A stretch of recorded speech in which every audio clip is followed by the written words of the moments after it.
Welcome to the Nomi Bachar podcast. Her mission is to help people reach their true potential, transform limitations, and achieve a life of fulfilling success. Nomi is a human potential expert, motivational speaker, and trained psychotherapist who created the highly acclaimed method and program Gates of Power.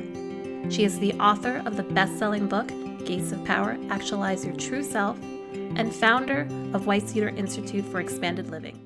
Hello, everybody. This is my fourth podcast out of 5, exploring the difference between fixing, striving, and transforming.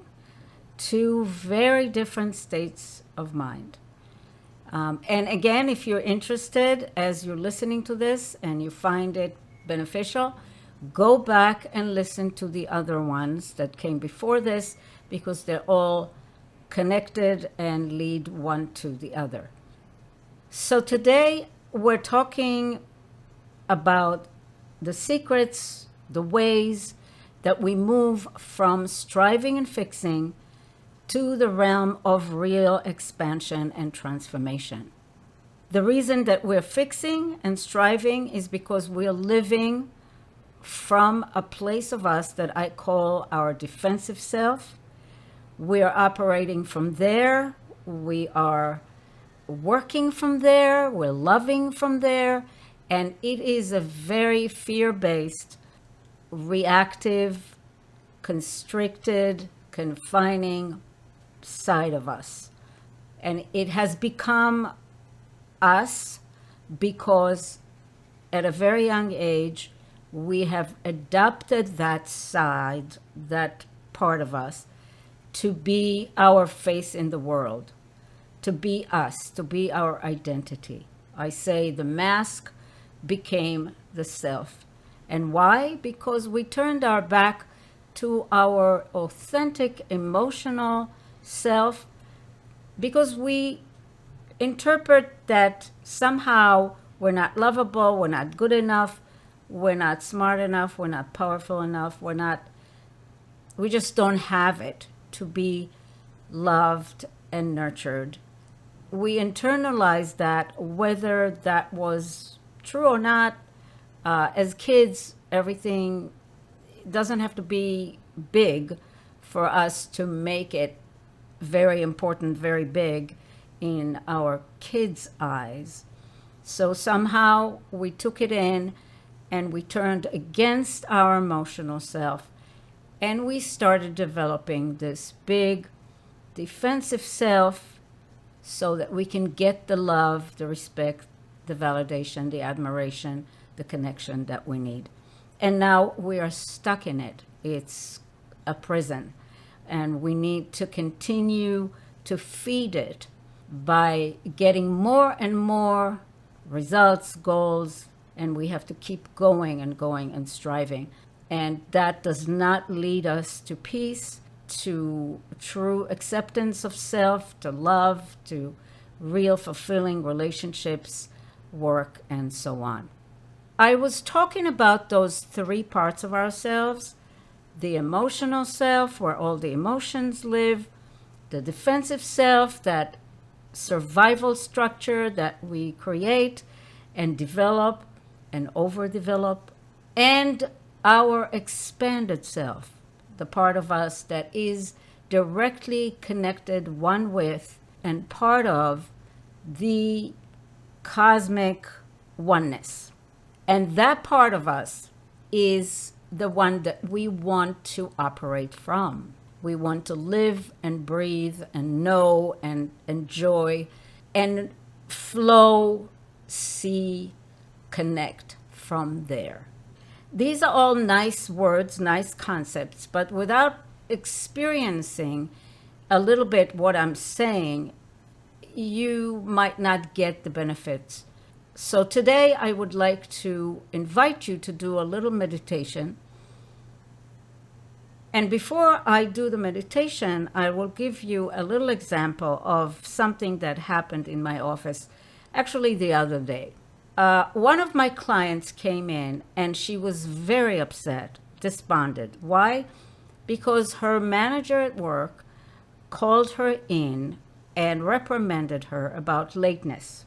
She felt terrible about it.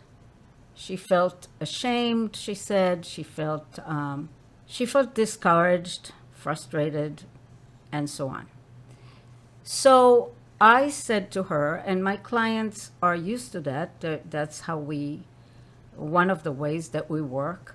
I said to her, let's sit in each one of these parts of yourself and see how each part feels about what happened. And that's what she did.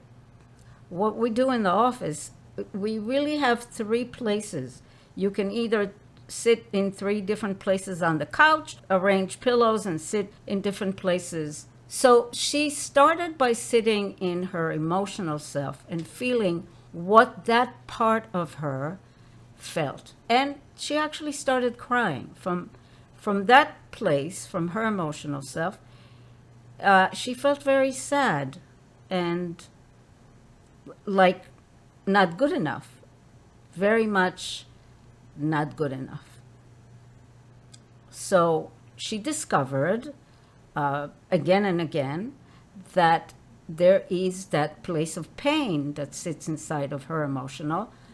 And in that place, she always felt like she wasn't quite enough. She got in touch with that. Then she moved and she sat in her defensive self. And there, what she discovered is that she was angry, that she didn't want to go to work the next day, that she hated her work, she hated everybody. So the defensive self her defensive self is into avoiding. That's part of her defensive self. So she was contemplating not going to work the next day. I just don't want to go. I don't want to see them. I don't want to be there. That was her defensive self talking. And I said, okay, let's sit in your expanded self and see how you feel there. So she moved and she sat in a different place and took some deep breaths and contacted her expanded self. And in that place, she felt, first of all, compassion to her emotional self for the pain that part of her is feeling. She also felt compassion for her defensive self for being very afraid to go back to work. As she meditated a little further, sitting in her expanded self, she looked at me and she said, I need to grow up. I have been acting out, rebelling against my mom. I've been late to almost every place I go, and it's a way of me rebelling. And I see that I need to drop that because now I am my own mom. I am my own boss. I am my own leader. So I need to help my emotional self to feel that she's okay. And I need to help my defensive self to feel like we don't have to be avoiding life and people and things. And I need to take responsibility for my life and do what I need to do for the betterment of all parts of me. So that's an example of having an insight from a wiser part of you, from your expanded self. Then we went on, and obviously we did some more healing by doing a dialogue, a deep emotional dialogue with her emotional, relaxing that part of her and giving her nurturing, positive messages. And then we went and did a dialogue with her defensive self. By the end of the process, she felt a lot more grounded. She felt like she wants to take on her life and she's ready to take responsibility and face the changes that she needed to make at work. So what I would like is to invite you to take something upsetting. It doesn't have to be big. Something upsetting that happened for you in the last few days that is still very fresh in your mind. Take a minute and actually choose that. Now, wherever you're sitting, try to find 3 little places that are different for you to move around. This doesn't mean you always have to do it that way. You actually can do the whole thing sitting in one place. But for now, for today, just find 3 places to sit, to move yourself from one aspect of yourself to another. I hope you have the incident in your mind and that you feel a little triggered, a little upset. And now first sit in what I call your emotional self. Sit there and just allow yourself to feel the feelings. Don't judge yourself. Don't try to intellectualize. Don't try to talk yourself out of it. Just feel. If you're upset and you feel like crying, just feel that. You're angry or you're scared, whatever it is that you feel in your emotional self, let yourself feel it. Give yourself a couple of minutes. Total permission to feel your feelings. Your feelings are not anything but feelings. So it's okay. Whatever they are, they are.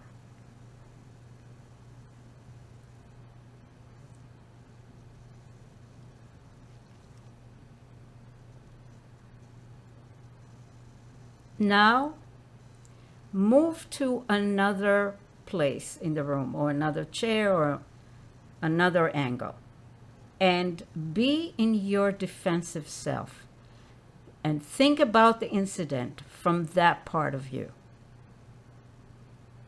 This is a very different place. You will see that the energy in your body and the way you look at the incident and the people that are connected is very different. Get in touch with what is your defensive self saying about that.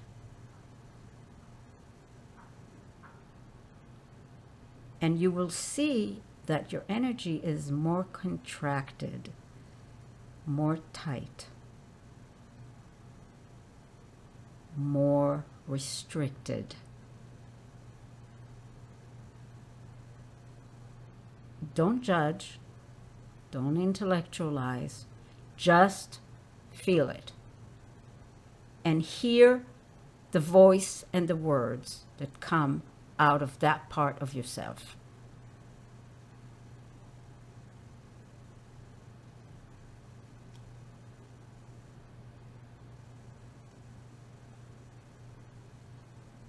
Take a minute and let the truth of this place just be.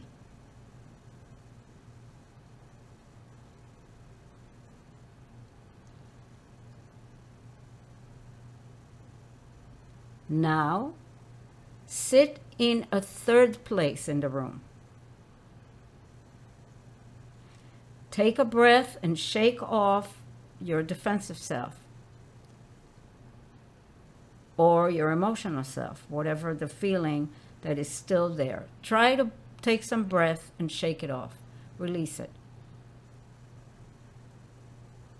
And now you're sitting in your expanded self. This is a part of you that's a lot more neutral about things, that can see all the different moving parts. It has a wider view, a bird's view of things. It's more compassionate, it's more peaceful, it has a sense of acceptance. Now, as you're breathing in this place, feel the difference in the energy here.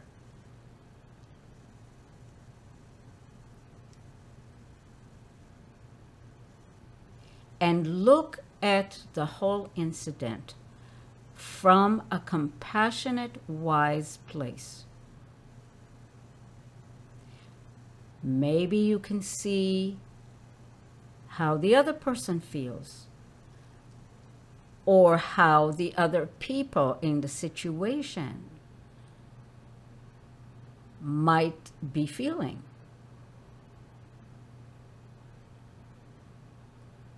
Maybe you can see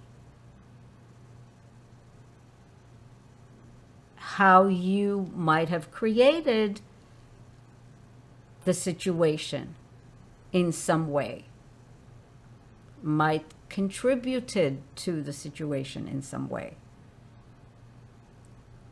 See what you can see out of here, and see it from the eyes of acceptance and from the eyes of forgiveness.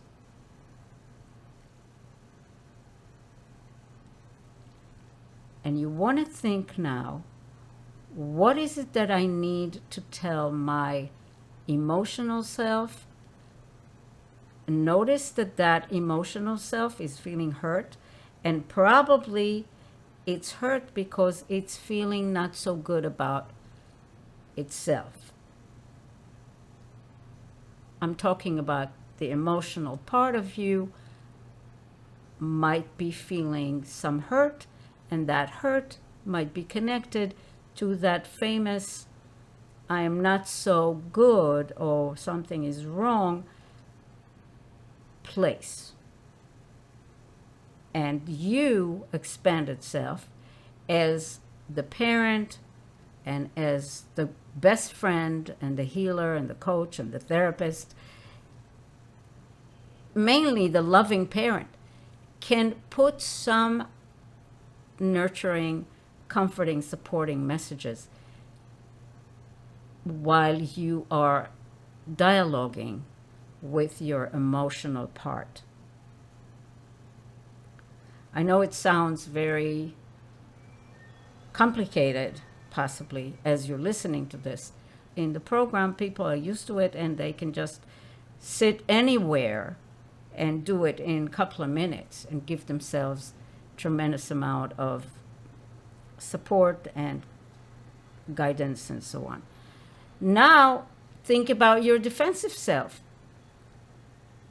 That part of you that might want to react and overreact to the people and to the situation. And maybe what you might want to say to that part of you to relax that part and neutralize it a little bit from the reactivity that is going on there.